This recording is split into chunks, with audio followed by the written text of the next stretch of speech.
Hello, welcome to Nintendo Bros Podcast. This is Pete. And this is Derek. And we talk about video games, don't we? Yes, we do. Every single time. You should know that by now, by the name of our podcast. By the name of our podcast, yeah. It's been a while. We haven't had an episode for a good, At least a month, maybe 6-7 weeks. More like almost 2 months, probably. Oh, dang. It's been a while. It's been busy. It's been a busy summer, yeah. Yeah. I'm excited to get back into it. Yeah, so we've actually got a lot to talk about. Yeah. Like Like a lot of games that I played. I'm looking at the list here of even the announcements and things that have happened since our last chat, and it's actually huge. Huge. So let's dive right in. So first of all, a huge release. I know you're super excited about this. Xenoblade Chronicles 3 just came out. You skipped Live a Live, but yeah. 89 on Metacritic. What do you think? I was shocked that I got an 89. I mean, I think Xenoblade Chronicles 1 got, a 91 or something? 91 and 2, I think, yeah. Yeah. I'll be honest, I was hovering over the buy button. I didn't play Xenoblade Chronicles 2. I didn't even finish 1. I was so tempted because it does look good. Had an itch for an RPG, but honestly, it says it's about 150 hours to kind of get all that you want out of the game, and I don't have the time for that. And even Xenoblade Chronicles 1, I liked, but it was just so big that I just didn't see it through to the end, and I felt the same even with Chronicles X on the Wii U. So I just don't think it's my genre. Not that it's bad or that I don't like it. I just don't have the time to sink in on those huge JRPGs anymore. Yeah, same. And I kind of had the same thing. I was hovering over the buy button too. I was away for a month, and I think if it had come out at the beginning of that month, I would have bought it. Just because, I don't know. You had the time, yeah. Hype and, having one game to play and play on the road. But I know, deep down, I'm never going to beat it. Yeah, you still have other huge games. I have other games to beat. I feel like I can't buy anything until I beat Elden Ring. Yeah. But I'm also okay with not beating games, but I don't know. Something about this new one, I just knew it would be a lot of story, and I'm not really about that. I don't really want to watch stories on my Switch. And the combat, something about the combat still looks not crunchy. You're right, it looks better and improved, but I still think it falls back in that kind of the Xenoblade Chronicles 1 auto fight watching. It doesn't feel like you're doing the attack, it just feels like you're kind of waiting for it to auto do it. Waiting for the timer to go down for each move. Exactly. Yeah. And the environments look cool, but they look like a step down from Xenoblade Chronicles X, where it was like Breath of the Wild. This is if Xenoblade Chronicles X was Breath of the Wild, this looks more like Twilight Princess, where it's guided through open sections. Yeah. And that was kind of a turn off to me too. I want a big, crazy world to explore at my own pace. I totally agree. I think most people that did get it, I've been reading how people are enjoying it. It seems like everyone does really, really like it. It's a good game. Apparently, there's a lot of depth to it. The story, I was surprised that people were saying the story is the best it's ever been, and one of the best JRPG stories in a long, long time. People are saying. Yeah, the actual premise was interesting to me, and apparently the characters are well developed, and they're not sexual waifu characters. So. And the cutscenes actually look really good. I saw a few of the cutscene videos, and I don't know. It looks like a really solid game. And if I was more into this genre or had more time to invest, a day one no brainer. Part of me, when I know that when I get to an old folks' home one day, if I get to live that long, I'll hopefully have enough time to play some RPGs. Xenoblade Chronicles 1 through 12. At that point, I'll probably play maybe 3 a little bit, and then probably play X. Q, which would be the one where you're in a VR. Wait, did you say 3 and then XQ? I'd play a little 3 just because, I never got to on Switch. You ever played 2 I dust off my though? Switch. I don't have any interest in 2. Yeah. Everyone I know who's played it gave it up, and the graphics to me look horrendous every time I looked at it. Not just the characters, but just just the art style. Something about it, yeah. Okay. Yeah. Anyways, but I would buy fully a Xenoblade Chronicles X remaster on Switch, or just a re-release. 100% would buy that. Even me, I really like that game. It's the one I played the most of all the Xenoblade games that I have played. But again, I just am am I gonna be able to sit 40 hours in just to get to the mech either? I just don't think I had that dedication to games right now. Well, hopefully there's. I'm pretty sure there's a game transfer from Wii U. So Is there? I'm just kidding. I was like, there's that'd no be way awesome. they would. There is absolutely no way they will do that for the 10,000 people who bought it in North America. Yeah. Um, Do you guys like the 101 game? They did that. Wonderful 101. Yeah, I love that game. I love it too. It wouldn't be funny if they did it, considering how it didn't sell that well. Well, even when they re-released it, it didn't sell that well. That's what I'm saying. It's like, oh, but you can transfer your campaign over. I don't. Yeah, you couldn't. Yeah. Okay. Anyways, let's move on from Xenoblade, considering neither of us bought it. Yeah. Bayonetta 3 finally got a release date, October And a new 28th. trailer. Yeah, a new trailer. I was actually quite sure it was going to be delayed. I was on. I went back and forth. Like the lineup for Nintendo looks pretty good, but yeah, I'm happy that it's making October 28th release date. Yeah, I mean it's definitely going to come out that day, which is a good thing. Like I'm very confident in that date. In that trailer, I'll be honest, it made the game, because we hadn't seen too much of the game beforehand. It looks great. Like it looks finished. It looks done. I'm not. Sometimes when you watch a trailer with a release date, especially when you don't know when the release date is, you're skeptical of, oh, this is going to get delayed or this should be delayed. And this game, to me, like it looks awesome. I have no fears about it. I was worried about it before in some of our other podcasts, but now that I've seen it, I have a lot of confidence that it's going to be awesome. Yeah, I mean, it looks like at worst it'll be like not the best Bayonetta game, but still a great Bayonetta game. But that does look really cool. I like that you have the ability to summon giant creatures that can like fight anytime you want, and I think that's really cool. Mm-hmm. What do you think of the new character? You mean how Bayonetta people think is actually Jean? No, there's a new playable. Oh, the character one who had the whip. No, the katana. Her name's Viola. Oh, I thought cool design, and they have a sword, right? They had the a katana. Yeah. Yeah, and there was that one attack where the camera like fully pulled back and like it like showed a wide shot of the room. Did you notice that part? I haven't watched the trailer in a while, so I'll have to double check that, but I don't remember that. I really, really like in action games when like the camera gets involved in how you're playing. So it's like the camera's dynamic with your combo. Okay, that's and cool. they showed a quick example of that where the camera like you're like kind of doing tapping X to do like the 3-hit combo, and then on the third hit when you do your final, the camera like backed out to show like this giant attack. And that is cool. Looked awesome. Like I actually went back and watched the trailer a couple times. And are you day one for sure on this one? I'll probably preload. Yeah, the moment I can. Yeah, I loved everything about it. It like almost took me back to a better time on the PS3, Xbox 360 kind of gen when people didn't hyper obsess about graphics and Platinum Games was at their peak. Mm-hmm, yeah. It seems like this is their main place. They just perfected this Bayonetta formula, and it even made me go back and play a little bit of 2. Like I played the first level of 2 and another level, and I still love that game. One of my favorite games ever. So yeah, and I know a lot of people are complaining about the art style with the kind of teal colors and strong reds, but I love it. Like I love like the kind of the way it clashes, but it's unique.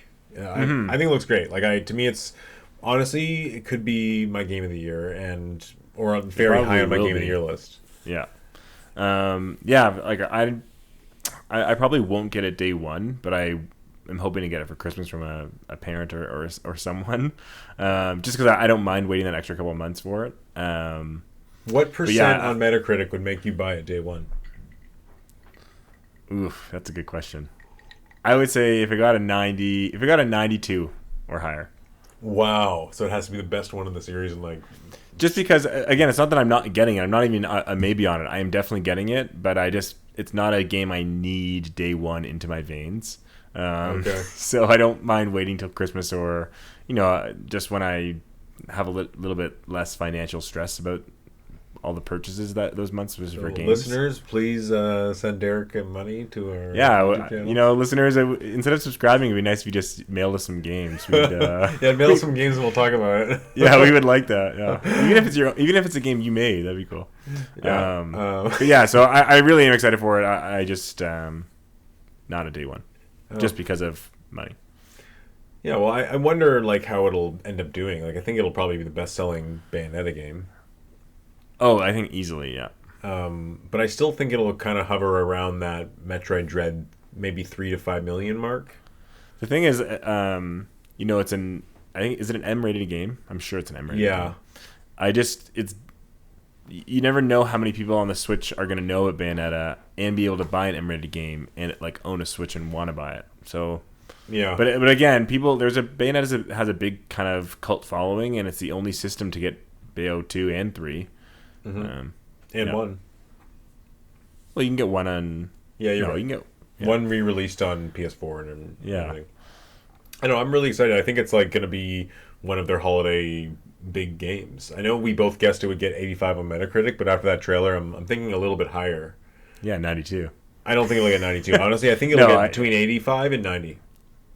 Yeah, I think it'll get an 80. Honestly, I'm still kind of 85, 86 range. Yeah, it's always hard to predict because if other big games come out that month, it can kind of make people less soft on it. But if it's like the one shining gem of the month after disappointments, sometimes people give it higher reviews. Well, I think it's the first kind of big game in October. Well, no, I was just going to... Mario and Rabbids. You ruined my segue. I was going to segue into that.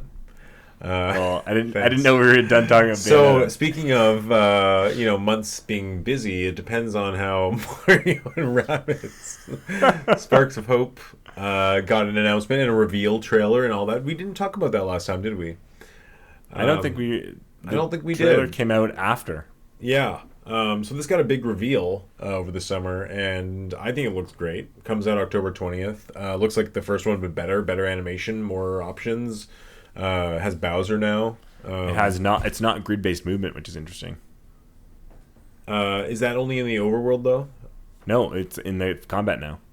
Okay, yeah. I didn't quite grasp that because the original didn't have that either, did it? It didn't have grid-based movement. Yeah, it did. The original grid-based. No, you could move any direction, but you could only move so far.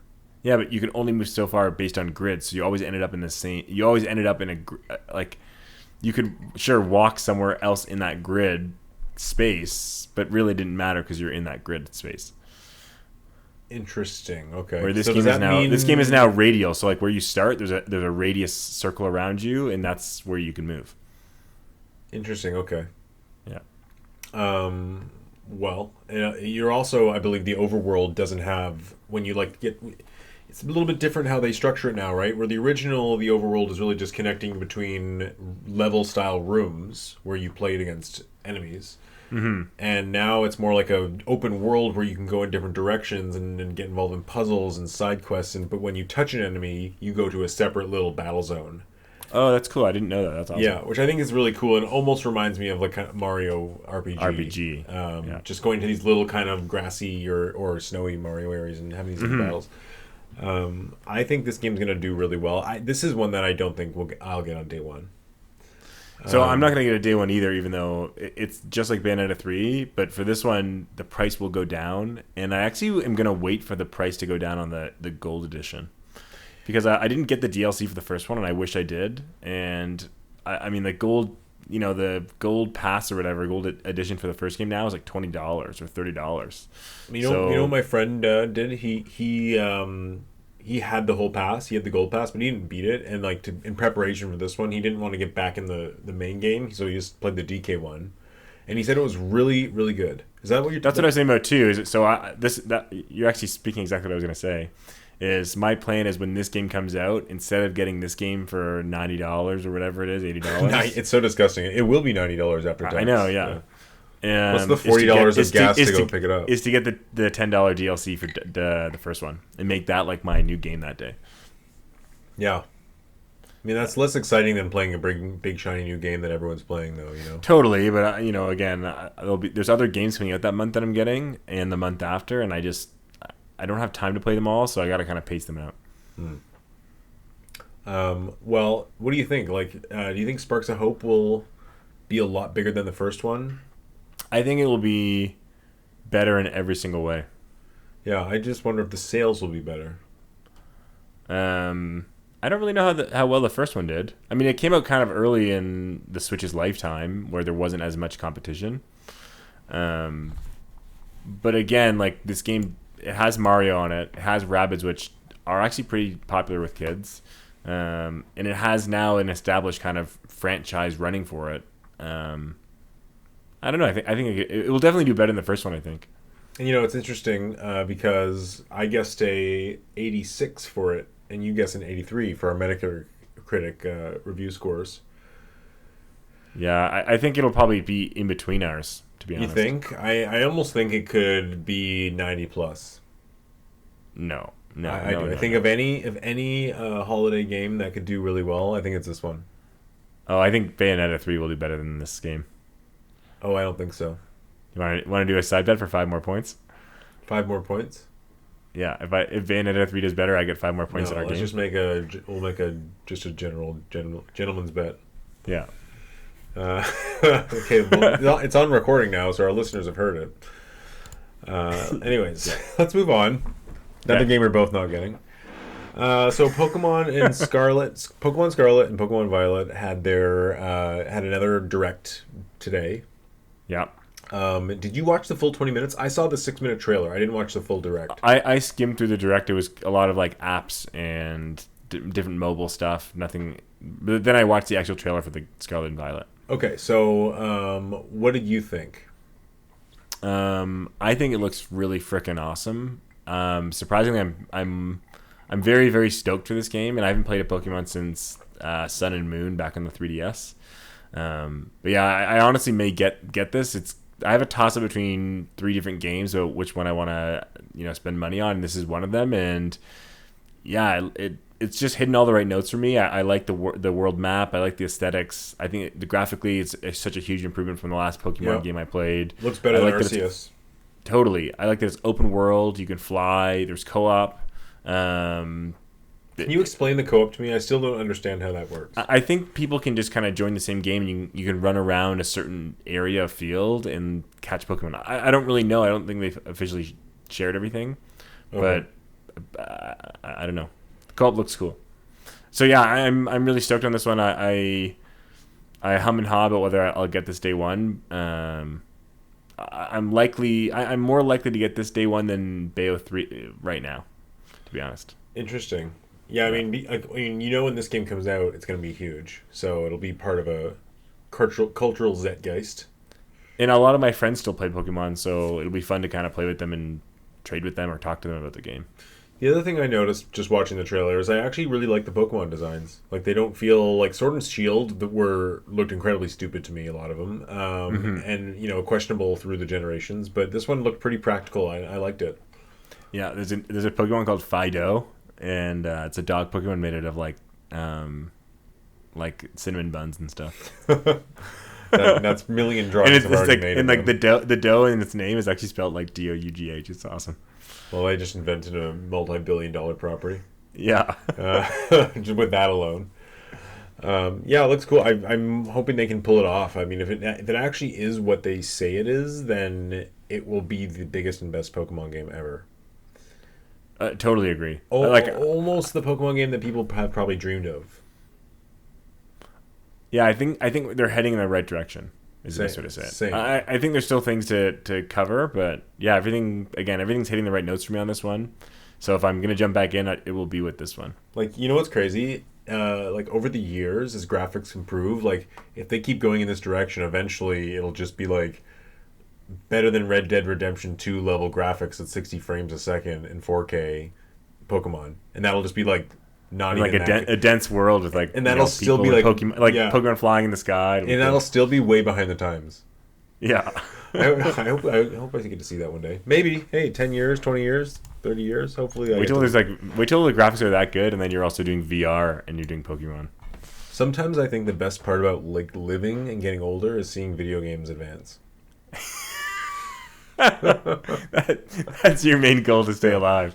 That's my main goal, to stay alive. Like, truly. Honestly, when I think about people who passed away and then big announcements happening, I'm like, oh my god, they had no idea this was ever happening. Yeah, can you imagine missing out on Breath of the Wild? Oh my god, like, I'm like afraid to die only because of Breath of the Wild 2 coming out. Like, every time I took a plane, I was like, I really hope this plane doesn't crash because I need to play Breath of the Wild 2. Like, after Breath of the Wild 2, any plane can crash. Just I need it. That's the pinnacle of life. Okay, speaking of which, let's get back on track here. That's basically, if you look at Mario and Rabbids, you look at Bayonetta 3, and you look at Pokemon Scarlet and Violet, like that's basically Nintendo's lineup for other than Splatoon Yeah, 3. Splatoon. Let's talk about it for a second, because that comes out in September. What's your hype level for this? Hype check. So honestly, 0. I just need to see more. Like, it's not that I'm against it, and if you get it, I'll probably just end up getting this begrudgingly just to play with you. I bought a Microsoft headset just so we could talk. Yeah, I was gonna say, now while that we play voice chat this. and Discord, it's easier. Like, I'm down. Like, I will get it again begrudgingly, but I really just don't know a lot about the game. Like, what are the options, the modes? What are the gameplay? How does it work? Are they rotating maps still? Are they rotating something else? We don't know anything. And it comes out in more like about single 1 player. month. Comes out 1 month. That's what I'm saying. So how can I be hyped if I know nothing? You know what's interesting? At this point in time, before Splatoon 2, they had the network test. Oh yeah, they did do the demo, right? Yeah, it was a while. It was a good month before. So I mean, in my mind, they have to jump on that announcement really soon if they want to have one of those. And they did it for Splatoon 1, which I played, and they also did it for Splatoon 2. I played both network tests. You might hear about a Splatoon thing the next week then. Yeah, this podcast might be dated by the time it comes out. Hopefully we get off this podcast and we literally click new window and it's all over Google. Splatoon 3 goes full GTA on us, and it's like an open world city story. It's got like 100-hour story. It's like seamless co-op. Tie-ins with Fortnite. Tie-ins with Fortnite. Instantly. Like, could you imagine Epic's like, yeah, so we're disbanding Fortnite and just making Splatoon 3. And Nintendo buys Epic. It's like, we missed this whole, like, let's just delete this podcast and start again.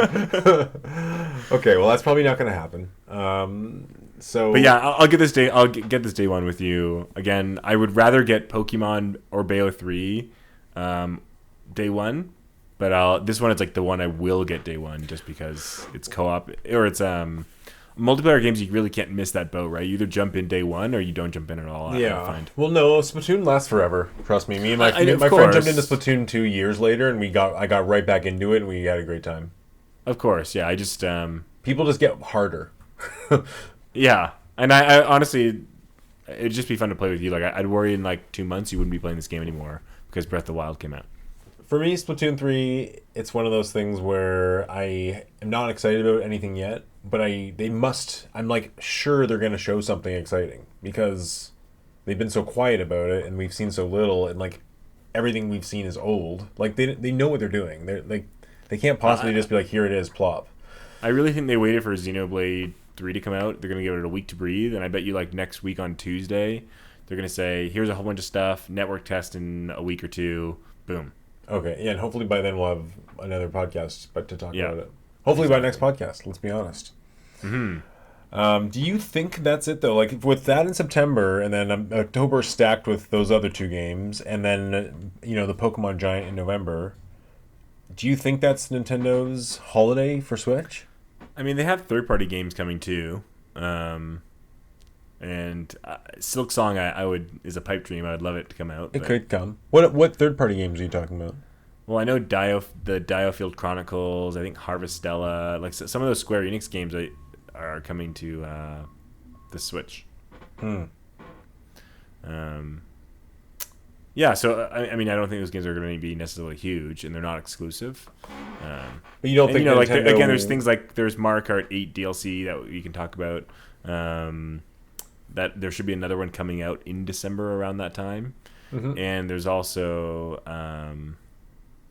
Smash Bros. Wave 3. Yeah, there was another game that had an update or is going to get updated. I can't remember. But you don't think there'll be a Zelda remaster, Metroid Prime remaster? I think they would have told us by now. Yeah, I think you're right. Although again, Skyward Sword got a 3-month window, so I mean something could be announced in September and released in December. They've done that before. Right. I just think that lineup's pretty good. You have Splatoon 3, Pokemon, Bayo, Mario, and Rabbids, and then you have hopefully early next year you got Silk Song, and early next year you got Breath of the Wild 2, hopefully. And is there anything else early next year? I mean, Advance Wars. That could be any time. I hope it's the end of this year. That would really tighten that year up for me. Like if they added Advance Wars as the cherry on top of that, and the war Yeah, ended. I don't even know if that game will ever come out now. Yeah, well, It's almost the like the war ship will has end. sailed. The war will end. It could be a launch title for the next Switch thing, though. It'll be like Switch 3, you mean? After the Switch Pro. Well, if there is a Switch Pro, I mean, that's up for debate. So, Nintendo also revealed their financial stuff today. Did you take a look at this and their financial report? I took a brief look at this and some of their sales. I think they showed a couple days ago. It might have all been the same thing, actually. But yeah, I took a brief look. I didn't, read too much into it. You'll probably know more about this than I would, but happy to talk about it. Yeah, so I looked into some stuff today. So Switch is at 111 million units sold. It's officially crazy. beaten the Wii. Wow, that's huge. So Nintendo Switch is now the best-selling Nintendo console ever.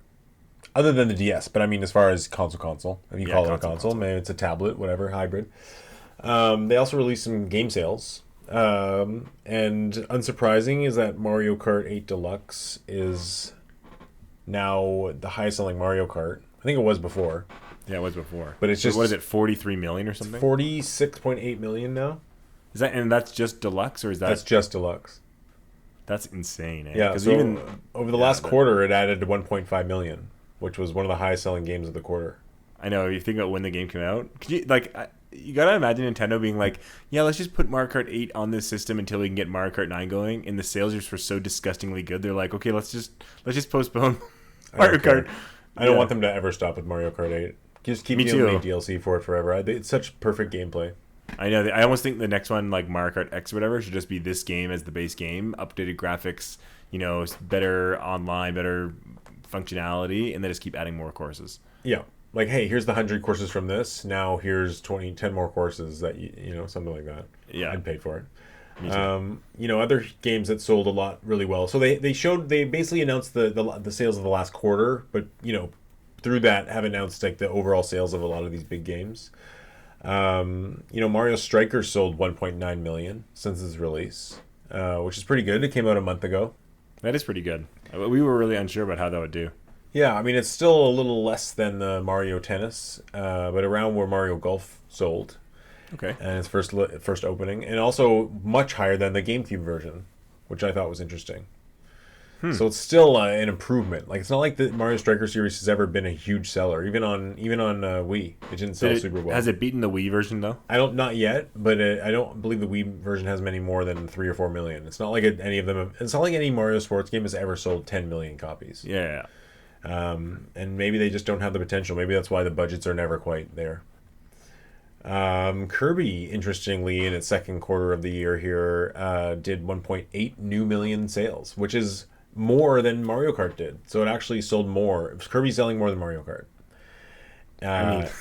Even though it's a new game, but it did come out in March. So this is now its second quarter. It's at 4.5 million worldwide, making it almost the highest selling Kirby game ever. It'll be that for sure. And it will. And it is the best Kirby game ever. You got to get this game. I love it. It's going to definitely be in my top 5 game of the year, unless some great games come out. I'm trying to look at the list and seeing everything is just selling really, really well. We've got Animal Crossing, of course, almost at 40 million. Smash Bros. At 29 million. How's Ring Fit doing? Ring Fit's at almost 15 million. Yeah, that one's just crazy to me. Yeah. So, big sales. I still think the Switch Pro is coming, but... Yeah, I'm on the fence. I don't know. Like, do you do the Switch Pro, or do you wait and do a Switch 2? Like, when does the real successor come? Oh, I think the Switch Pro, if they have a Switch Pro, you're in for another 3 years at least. I know, that's what I'm saying, though. Is the next thing coming actually going to be a Switch Pro, or is it going to be a Switch 2? What does it matter what they call it? Well, I mean, a Switch 2 would be a brand new system. So would a Switch Pro, though. Yeah, but a Switch Pro would be like every game works on it, just upgraded. Where you're just the name could be whatever. Like it's like really, it's how they brand it and name it is up to them. Like if they can do. No, I'm not talking about branding. I'm saying so. A Switch Pro would be it can play the same games as the Switch. So in any games coming out would be able to work on both. Yeah. Where a Switch 2, new games going forward would only be on the Switch 2 eventually. So I think what it'll be is a Switch Pro, and there'll be games that are only on the Switch Pro. Okay. But, So that's like but the Switch will basically, to me, that's a successor. It'll basically seamlessly integrate with everything we played already, and they'll have like 60 frame patches for a lot of their biggest games. Mm-hmm. Like they'll have like a thing where they're like, oh, and on the Pro you'll get Pro mode, and it'll like kind of show like a whole list of their first party games that are going to get quote unquote Pro mode, which will just be like 4K upscaled and 60 frame. Mm-hmm. And then they won't announce a single game that's Pro mode only, but they will maybe be like Metroid Prime 4 is at 60 frames a second, and they won't even mention that it's Pro. It's just implied. And Breath of the Wild 2, and like, you know, this is my dream I'm having a fantasy here, okay? Yeah. Anyways, let's move on to what we've been playing here. Okay. I guess we've both been playing a lot of games. I have a lot. I think 8 or so games to talk about. Okay, I have 3. Okay. Actually, I have 4. Okay. Okay, so why don't you go first? Okay, so I'll just quickly say do you want me to go through all of them? Go through 3 of them, and then I'll do one. Okay, so I played Bowser's Fury. So I owned 3D World for a while, and I didn't really want to play 3D World, but I had some time, and I was like, I might as well just play Bowser's Fury, sit down, and get through it. So wait, you bought it for Switch a while ago? Yeah, I went. It was on sale maybe a couple months ago for $50, so it was like 30% off or something. Mm-hmm. And I really would like to play that game again, but I also wanted to try Bowser's Fury, so I figured why not just bite the bullet and grab it. So yeah, I haven't played the main game again yet. Like I played it on the Wii U, but I played Bowser's Fury. Lots of fun. Really enjoyed it. I would probably never play it again. I don't know how you could play it multiple times. Like it is a good game. I found it a little bit, basic. Basic. Like it's good, but one, you don't have the same mobility options as you do in Odyssey. Yeah. Not as creative of ideas. Not that the ideas aren't good, but they do kind of get a little samey. But again, it is still really fun. This isn't to kind of dissuade people. It is a really enjoyable experience, and it's the right length, I found. I loved it. Like I think if a Mario game was like, let's say 5 of those or 10 of those in a row, it'd be amazing. I would be sign me up. That would be awesome too. Yeah. As long as they got increasingly harder or more complex. Like imagine that was one of the worlds in Mario Odyssey. Yeah, that was one world of 6 or 8 or whatever, or even 12. Yeah, that'd be awesome. I loved Bowser's Fury. So I know what you mean though. It's like it's not. I mean, I did have gone back and kind of jumped through it and played a few stars and stuff, and I don't know. It's like any Mario game, right? In 3D, like you kind of have to forget it to really enjoy the magic again. It's almost like the first time playing it is so amazing, but subsequent playtimes aren't as amazing. Yeah. Just some of the magic's worn off, and you almost really need it to be technical, which I find one of the reasons why, Mario 3D World and even Mario Galaxy, like on a second playthrough, isn't as good. But Odyssey, I do think is because the controls are so amazing. Yeah, Odyssey just feels so good to play. And 3D World I like, but I still think the game's like inherently flawed with its like camera design because you can't always judge jumps. And there's something wrong with it's like it's not me. I know it's like something inherently wrong with the game design that way, and also it's never really balanced for 4 players or 1 player properly. So that game, although I love it, like the second playthrough on Switch has made me kind of down on it a little bit. Mm-hmm. The first time I played on Wii U, I loved it. I played it all single player, but now after playing Odyssey and replaying the 3D All Stars and playing Galaxy again and playing 64 again, I think 3D World I may have overhyped for a while. Maybe that's how I felt with Bowser's Fury. Like there's just some things that are kind of constricting about it. But yeah, I agree. I liked 3D World, and I would like to go back to it. But I'm worried that after Odyssey, it kind of would lose some of its charm. Anyways, so that's one of my games. Another one that I probably beat 80% of this game before, but I finally finished Yoshi's Crafted World. Oh, okay. Yeah. This is one, by the way, that's been on my radar for a long time. Like I've almost bought it on sale. In my opinion, Woolly World is much, much better than the Crafted World. It has some cool ideas. It is really simple.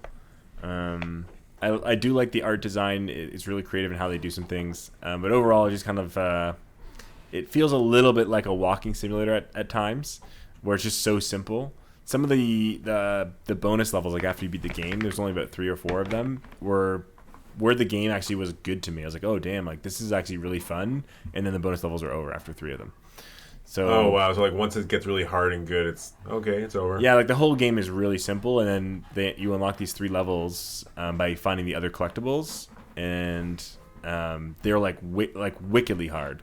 And I was like, oh damn! Like now I feel like I'm actually back in playing Yoshi's Island kind of difficulty. But then there's only 3 of them, so that ended. Wow. Yeah, I'm happy to lend that game to you. I wouldn't recommend spending $80 on it though. I mean, if it's on sale, but it does seem like a game that's made for like a younger audience. So yeah, like and one thing that's nice is I played it alone, but it's something that you could play with someone that isn't very good at video games, and they probably have a good time looking. So you played the whole thing alone? Like you didn't find it to be a drag? You didn't 100% it, right? So I played. I didn't 100. There's no way I 100%ed it. I didn't even do any of the B sides of the levels. I just couldn't. I tried a few of them. But so I played it up to about 80%, like I said, years ago, and then I put it down because I was finding like it's so boring and repetitive.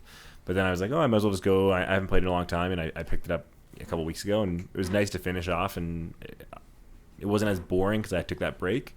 But yeah, it's one of those games like you should play like 2 levels a night at most, and like give it a couple days.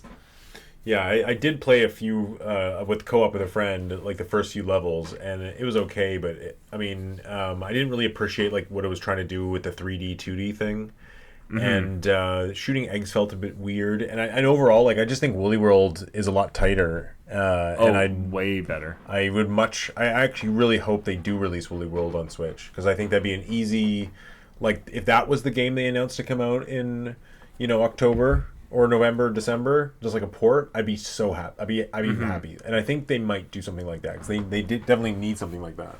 Yeah.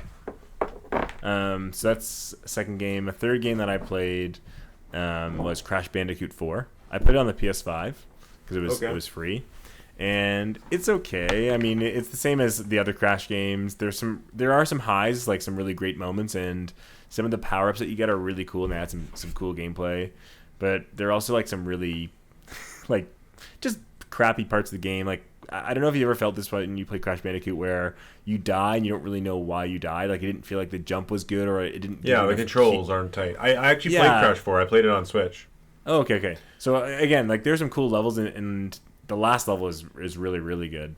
But I just don't like that feeling where you have a death that you felt was bad or unfair in a platformer. Like that's why I think Mario, even though they can be easy, are such masterfully designed, because you always feel like when you die it was your own fault. And the controls in Mario games are way more fun than playing Crash. Crash like feels very limited in what you can do. Restricting. Yeah, it just doesn't feel very good to play him, and then you die and you're just like, oh, this is so freaking annoying. Anyway, so it's a good game. I'm glad I played it, but maybe I should try to finish that. I got about maybe 2/3 through on Switch, and I just got bored. The last level is really good. The last level is like okay. It's just it's difficult, but it's just a cool level. Yeah, I think and I also didn't really appreciate it trying to get me to collect so many things, and I feel like that really watered down the game. Oh yeah, so halfway through, I stopped collecting crates. I just ran through the whole levels. I like almost speed runned the levels and just try to stay alive and get as far as I could. Yeah, that's probably how I play it. It was way more fun. Well, okay. What else have you been playing? Oh, you want me to keep going? Well, let me jump in with one actually, because okay. You're talking about Mario. I've actually been playing some Mario Golf. Oh. I didn't buy it, but my friend did, and we play it every time I'm at his house. And I honestly want to buy it. It's got some problems, like it's not perfect, but the actual like once you get into the game of it and its simplicities, like it's a lot of fun, and there's a lot of nuance, and I don't know. It's like the only game you can really play while you're having a drink and eating and like really relaxing. There's no other game that allows that, even like Mario Party. And they have the pass the controller mode that makes it really easy. And if you want, you can play at the same time. So Like the racing mode? no, like to completely ignore the racing mode because we didn't even play it. He says it's terrible. I ignored it altogether.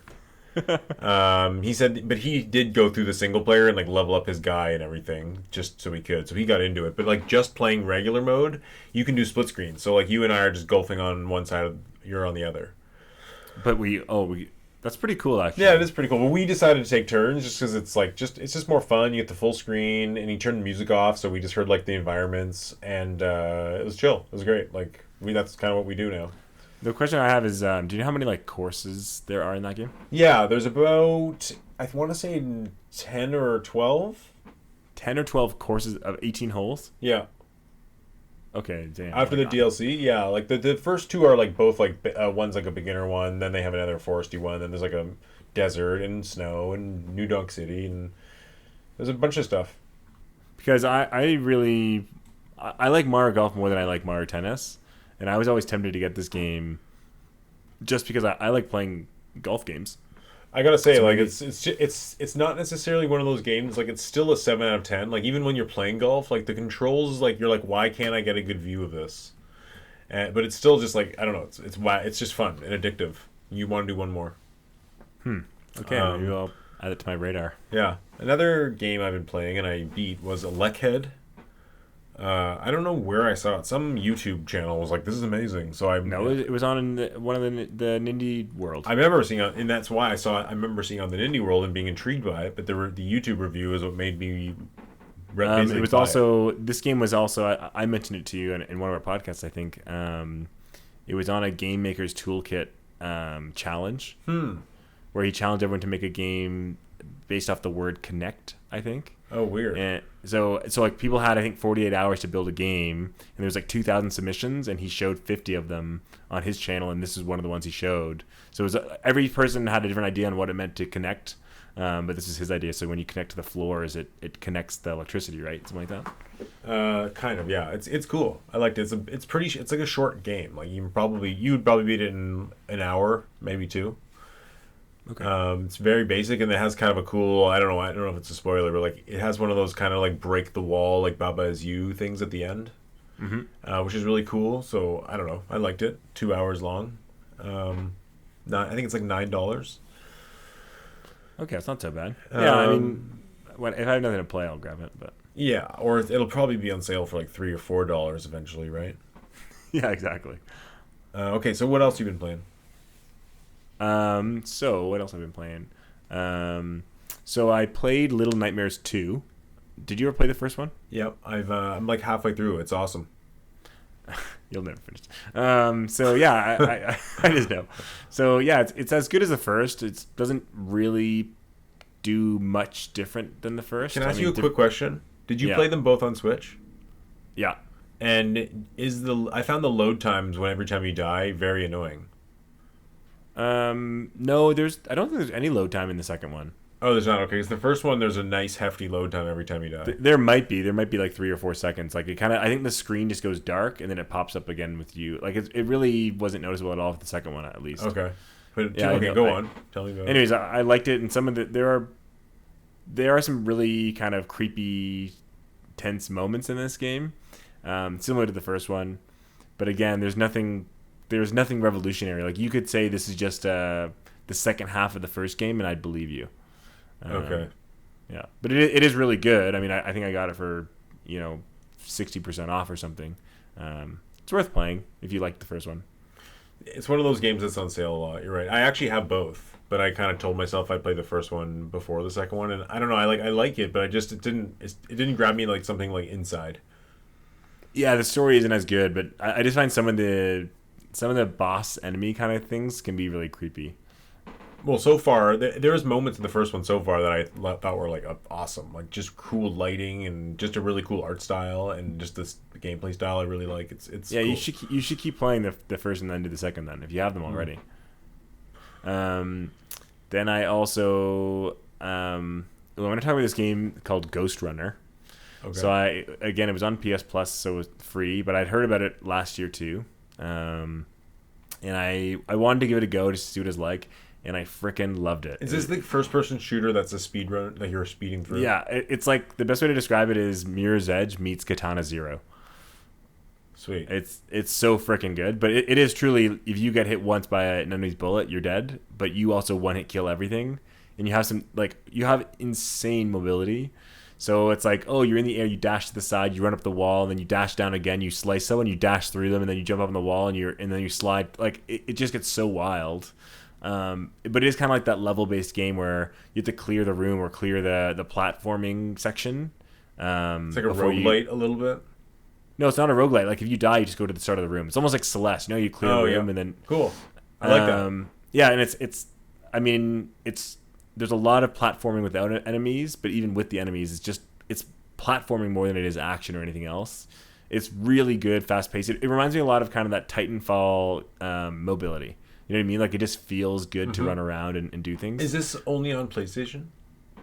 I think it actually is on Switch, but for cloud. Oh, I think. Not on Xbox. But it is on Xbox. Okay.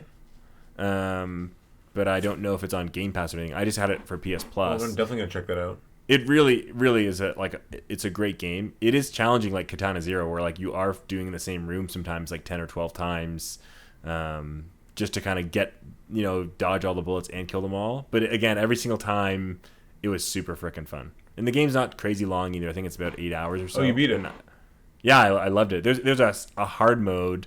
And I tried it in the first room. I couldn't get through it's way harder. Wow. So I just but yeah, I would highly recommend it. Loved it a lot. Cool. Ghost Runner, it's called, right? Ghost Runner, yeah, cool. Ghost Runner. And another game that I played was Into the Breach came out quite a few years ago, but they just released a free DLC for it. Yep. It's free. Yeah, it's free. Wow. Yeah, so it doubled the amount of like armies that you could play with, and it added some kind of map changes and objectives and new enemy types and stuff like that. So free, I was like, oh, might as well jump in because I loved it when I first played it, and again, it's still amazing. The added content is amazing, especially when it's free. It's very strategy chess like, so you have to go in kind of thinking like you're gonna sit there and kind of think about what your moves are really, really carefully and scrutinize everything you do.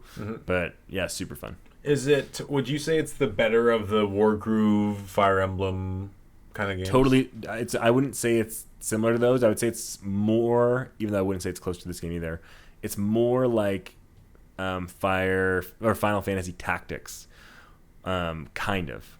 It's hard to explain. Like it's not like you have it is grid based, but the grid's like 8x8. Like it really is the size of a chessboard.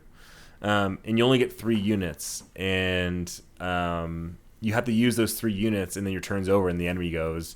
You have to protect and like fight all these guys, but like every one of your units is unique. So like, one guy shoots a bullet that pushes 2 enemies left and right, and then another guy that you have builds walls. So you can build walls on the other side, and then push those enemies into the wall so they die. Like it gets really kind of.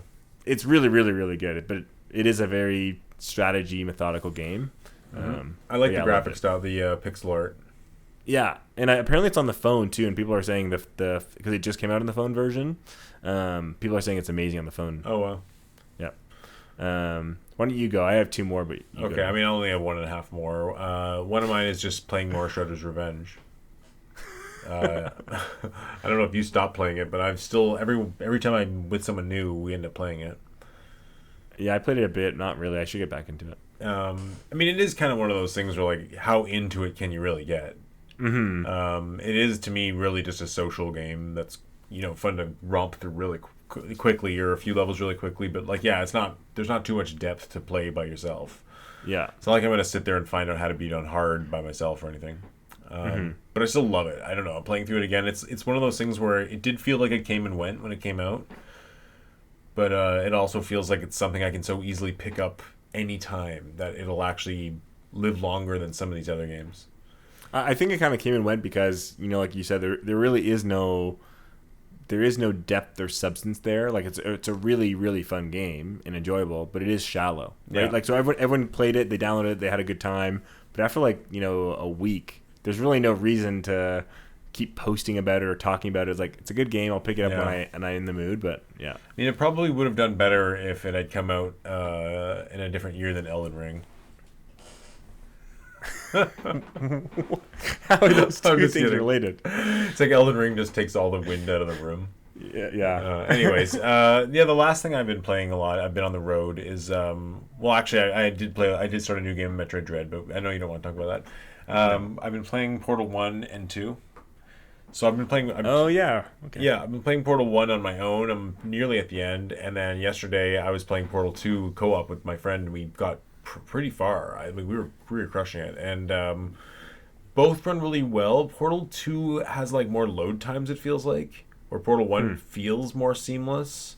But other than that, it's like such a smooth experience. The game runs perfectly. It has gyro aiming. Like, it's actually amazing, and I really hope they release Half-Life 2 on Switch.